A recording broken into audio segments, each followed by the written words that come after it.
Assalamualaikum warahmatullahi wabarakatuh. Selamat siang Bapak Riki selaku dosen pengampu mata kuliah pemeriksaan akuntansi. Perkenalkan, saya Iva Qadria Zahra dengan NIM J0414241105. Pada kesempatan kali ini, saya akan mempresentasikan mengenai strategi materialitas dan pengujian bukti audit pada laporan keuangan PT Mayora tahun 2024. Terdapat 5 bahasan pokok, yaitu profil keuangan, threshold materiality, overall materiality, strategi pengumpulan bukti audit, dan yang terakhir adalah evaluasi salah saji pasca audit. Sebelum menentukan strategi dan pendekatan audit, seorang auditor harus menentukan ambang batas materialitas berdasarkan profil keuangan yang dimiliki perusahaan. Pada PT Mayora sendiri, perusahaan memiliki laba bersih sebesar 3 triliun, aset lancar 19,6 triliun, liabilitas jangka pendek 7,38 triliun, total aset 29,72 triliun, dan laba operasi sebelum pajak sebesar 3,88 triliun. Angka-angka tersebut kemudian akan digunakan sebagai baseline sebelum tim audit turun ke lapangan untuk menentukan seberapa besar sensitivitas dan toleransi kesalahan yang akan digunakan selama proses audit berlangsung. Berdasarkan akun-akun kunci yang telah kita ketahui saldonya, auditor menentukan threshold materiality atau batas angka paling bawah, di mana jika kesalahan berada di bawah angka tersebut maka dianggap tidak material dan akan diabaikan. Threshold materiality dapat ditentukan sebesar 5% dari laba bersih atau senilai 194 miliar, 2% dari aset lancar atau senilai 392 miliar, 1% dari total aset atau senilai 297 miliar, maupun sebesar 2% dari liabilitas jangka pendek senilai 147 miliar. Berdasarkan prinsip konservatisme, auditor akan menggunakan angka terkecil yaitu senilai 147 miliar sebagai threshold materiality agar sensitivitas pengujian berada pada tingkat maksimal. Batas toleransi terkecil ini dipilih sebagai bentuk kehati-hatian profesional karena semakin kecil angka yang dipilih maka semakin banyak potensi salah saji yang dapat terdeteksi. Setelah menentukan threshold materiality, seorang auditor juga akan menentukan overall materiality, yaitu batas maksimal kesalahan untuk laporan keuangan secara keseluruhan.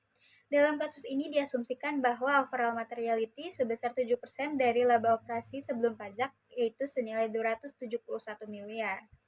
Namun, jika auditor memberikan porsi yang sama untuk setiap pos dalam laporan keuangan, maka akan memicu overstatement laba yang masif jika salah saji dari seluruh akun diakumulasikan.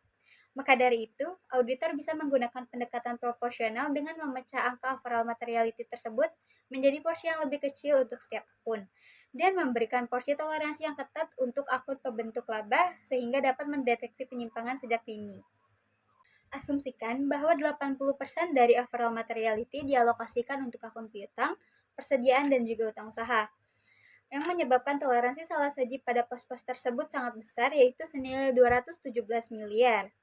Karena toleransi salah saji cukup besar, maka kedalaman pengujian atau extend, sampel konfirmasi piutang, dan juga cakupan observasi persediaan fisik dapat dikurangi secara drastis.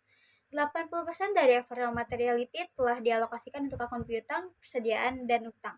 Maka dari itu, pos-pos lainnya hanya memiliki toleransi materialitas yang cukup rendah, senilai 20%. Walaupun toleransi materialitas rendah, perusahaan memiliki pengendalian internal yang dinilai baik, sehingga auditor dapat menetapkan detection risk yang rendah. Auditor dapat melakukan audit efisien dengan menggeser pendekatan audit dari pendekatan audit substantif menjadi pendekatan kontrol dan juga analisis substantif, sehingga auditor dapat mengalokasikan waktu secara cerdas ke area yang paling beresiko. Di fase akhir audit, auditor menemukan skenario di mana salah saji pada laporan keuangan melebihi batas overall materiality senilai 271 miliar. Maka dari itu, auditor melakukan beberapa tindakan untuk merespon temuan tersebut.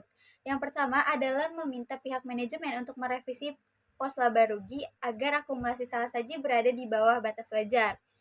Kemudian, auditor juga melakukan peninjauan ulang atas basis estimasi akuntansi serta mendeteksi indikasi kecurangan untuk menggerek laba.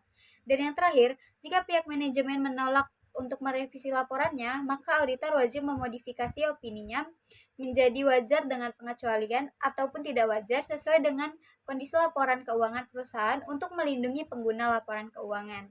Sekian presentasi yang dapat saya sampaikan mengenai strategi materialitas dan pengujian bukti audit pada laporan keuangan PT Mayora tahun 2024.